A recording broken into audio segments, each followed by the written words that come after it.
What's up, folks? This is Justin from Books, Bricks, and Boards, back with another video. Today, I'm going to be talking about a game that I have a long history with, tangentially. So, many years ago, I was first attracted to war games by a game called Warhammer. Of course, whenever I got to the game store, I found out that none of the local players were playing Warhammer, but rather Warhammer 40K. So I got into Warhammer 40K, and I played several editions of that. I played some War Machine and several other different miniature war games, but I never actually got to try out the game that attracted me to the genre to begin with, which was Warhammer. One of the aspects of Warhammer that I liked was the world, the setting, the different inhabitants of that world. So, with that said, I was aware that there was a Warhammer RPG, but I was also aware that I didn't have the group to play it. But now that I've gotten more into solo RPGs, and I was headed up to GaryCon with some money in my pocket, that was one of my goals for GaryCon, picking up a copy of the newest edition of the Warhammer Fantasy role-playing game.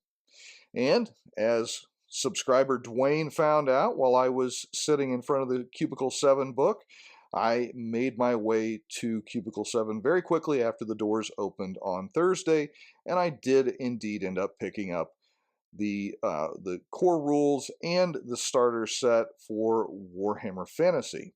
Since that time, I've also picked up the Game Master's screen and also a PDF of the rules. But is it any good? Is Warhammer Fantasy old school, or is it old news? Let's find out. What you see here is pretty much the core of the Warhammer Fantasy Roleplay 4th Edition by Cubicle 7. On the left side here we have the core rulebook, which is effectively everything that you would need outside of some dice, a piece of paper, and some pencils to play the game. This has the full rules for character creation, and it's in depth. Good. Get my money's worth. And it also has a bestiary as well as a campaign setting of the old world, all baked into this one book. If you're wanting to get a little taste of the setting, you can also start with the starter set, which has a nice gazetteer of an area, as well as some pre-made characters and some fancy dice. Back here we have the screen, which I think is going to probably be very handy because this is a crunchy game mechanically, and anything that will reduce the amount of page flipping is probably going to be well worth your money. As I mentioned, there is a gazetteer within the pages of the core rulebook, and it includes some great maps, history, cultural, political commentaries, and even without a great deal of experience with the old world setting, I felt right at home as soon as I opened the book and saw this beautifully laid out map of the Reichland. Looking at the table of contents, you can tell there is a lot going on here. It does cover 3 full pages just to get through the headings for the different sections of this book, which is over 350 pages in total. After a little bit of fluff, we get right into the character section, which is a very meaty portion of the book. And I'm going to say right up front that I think this may be the best random character creation system in recent memory for me. It is very flexible, but yet it provides necessary structure. There are random options that have, and the more random you go, the more free XP that you get to help build out your character. So you accept what the dice give you, but you get a little bit of a reward for doing so. If you want to still select all of the options from top to bottom, you can do that too, you just won't get the free XP. And you might wonder, well, does the XP make it worth your while? Well, maybe. It's the equivalent of 1 talent and 2 skills of XP that you get if you go completely random. If you're familiar with any form of recent D&D after TSR gave it up to Wizards of the Coast, think about talents as a feat and think about the 2 skills as potentially being maybe a +1 to a die roll. And that's about where you would land with the amount of XP that you get from going fully random. The class has a very unique class career structure. Kind of think like class and subclass from 2nd edition D&D, but the careers are the main focal point, and each of those has several different levels, 4 levels to be specific, in their different careers, and each one has a set of skills that are available to upgrade, as well as talents that you can invest in. You can go outside of your career. You can actually change careers completely, but you can also buy individual skills and talents outside of your career if your GM allows it, but it costs you more XP, and XP is going to be very valuable in this game. So you can progress through the career of a villager or a bounty hunter. There are several different careers to choose from. And unlike most games, most of them are not heroic in nature. They're often very common jobs. You could be a grave robber, or you could be a rat catcher, or you could be a dwarven slayer. But with that being said, there's a lot of different options here, and ultimately you have as much flexibility as you're willing to pay the XP penalty to have. The species choices are similarly structured as far as having the option of going completely random or choosing as you go, and you're going to see pretty much the common stereotypical racial tropes for a fantasy RPG game. It gets even better. The races themselves have a lot more going for them than in most RPGs. These are not meant to be completely balanced. The elves are going to be kind of super uber humans, and the dwarves have their own advantages as well. Halflings are, of course, halflings. Even you couldn't say no to that. As you make your way through the character creation process, by the end, when you've selected all of your skills and you've got your attributes set, and you've picked where your character is from, and you've selected the talents that you're going to invest in, and you've got your career and your class, you really feel like you know the character that you've built very well. Any RPG is only going to be as successful as the rule set behind it, and this one has a tried and true D100 roll under method, which is going to be related to your skills. Your skills lay on top of the governing attributes, and then you have to roll under the total of those two. So for example, if you had an attribute of a 40 and a skill underneath it of a 20, you would have to roll a 60 or less to be successful. The place where the Warhammer rules are a little bit different than similar D100 sets that I have played, such as Call of Cthulhu, is the way that they look at the different levels of success.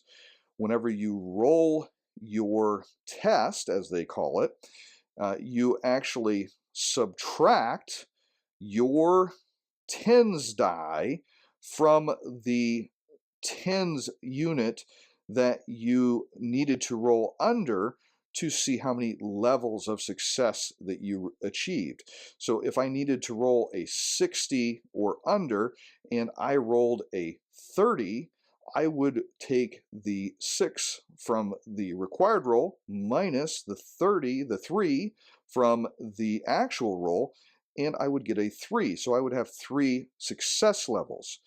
In different tests, that will mean different things, but in combat, for example, you could add those 3 levels to your damage. Also, speaking of combat, very interestingly, in a way to speed up the game, you will always have someone hitting every time you make a melee attack because they are opposed rolls. Whenever you roll, your enemy will roll their melee against your melee, and whichever test wins is going to inflict damage upon the other. So even if you would have failed your roll, still you're going to flail and kind of bumble your way into doing some damage if your roll ended up being a better success level than the enemies. There are criticals and fumbles, which are determined by rolling doubles on your 10-sided die. So that would mean that there is a 10% chance of a critical success or a fumble anytime that you're rolling. And you can automatically succeed if you roll a 0 or a 1 to a 5, or you can automatically fail if you roll a 96 to a 100. There are some very brutal critical tables. These can be prevented by using your armor. You can actually sacrifice points of your armor to prevent the damage that could be done with critical tables. As I said, with a 10% chance anytime that you're rolling, there is a good chance if you're not wearing armor, you're going to regret it. Game over. They do determine hit locations by reversing your D100 roll and using a separate table. So, for example, if I rolled a 39 to hit, and that was under my 60 that I needed to be successful in melee, I would reverse the 39 and look at 93 on the hit location table to determine what part of the body that I hit. And that's going to be very important because your armor is only going to cover the portions of your body that you purchased armor for. And that will determine how much of the damage is prevented and whether you have some armor that you can sacrifice to prevent a critical effect. The game does include a completely optional between adventures section, which has random events that will impact your characters between game sessions. Also, a number of different activities that you can participate in. But I think the most interesting thing about this section is that at the end of the in-between adventures, if you go by as rules written, your character is broke. They always burn through whatever loot they have gained, except if they participate in the banking activity between adventures and potentially make some money through investments. I think that's interesting because it keeps giving the characters a reason to leave home, and that is good fodder for adventure, and it gives the GM a little bit less coaxing to do with the players. That's going to be a your miles may vary sort of thing. Not everybody's going to like that, but I happen to think that it's pretty cool. As a part-time pastor, I always enjoy seeing how games handle the aspect of religion, and I am pleased to say that I really thought that it was very well done in Warhammer. So Warhammer Fantasy RPG looks at religion very much in a classical Greek variety with pantheons of deities that cover different aspects of the worlds. And each one of the deities has a list of tenets and strictures of their faith. And there are specific rules on how sin and repentance works, as well as the impact of the blessings and miracles that each of the deities will grant. There's detailed information on the numerous cults and their followers, and it really allows you to feel like you are getting a good view of what a day-to-day life in this old world would look like. Now, while the cults and the deities control the miracles and blessings that characters that are so chosen can perform, there is another form of magic, which is what would be considered arcane, and it is set up a little bit differently than most fantasy games in that all of the different schools of magic are associated with a different color, and each of those colors covers a very specific style of magic.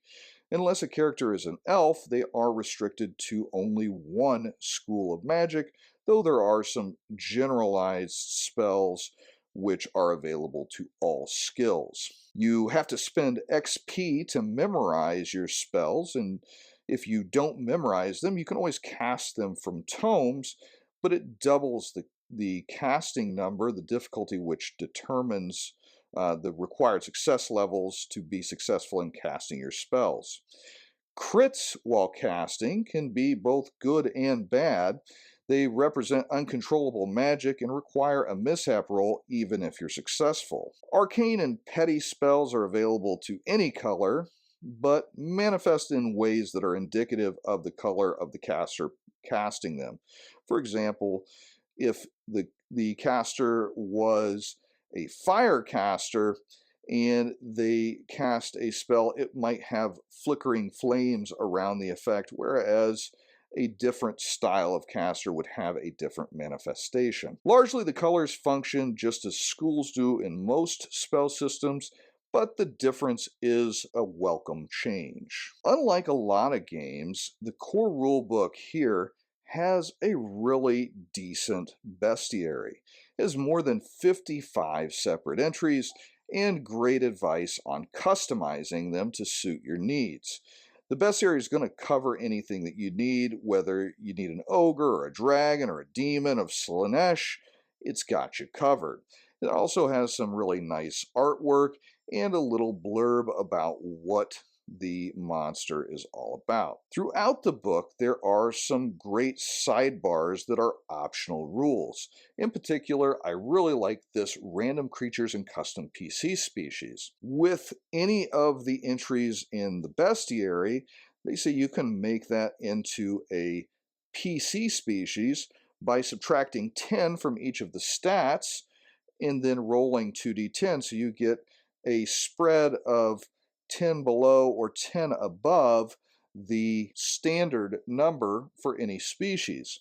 Now, I don't suggest this for actually using it to make PCs, oh goodness no, but as a game master, I could see making some custom monsters and adding classes to them, and this being a really, really useful tool. And it's super simple because all of the entries have the same attributes as a PC would, so it's really just adding this on to the existing framework. There are many other great optional rules that are in similar sidebars throughout the game. There's simplifying encumbrance, abstracting wealth, there's little prayers. It really adds a ton of flexibility to how the game can play, and it makes it so that the game can be more suitable to your individual table. Okay, so I feel like I've said a lot about this game, and I really have only barely scratched the surface. This is not meant to be a detailed description of how to play the game, more kind of trying to let you know whether this game would be for you or not. And as for myself, this still would not be a game that I would play with my group, as it is extremely accounting heavy. It is going to require a lot of bookkeeping, and there is a lot of nuance in the different systems that would require a player to really kind of dig in and really buy in to the system and the setting in order to get the full value out of it. So I would not play this with a group.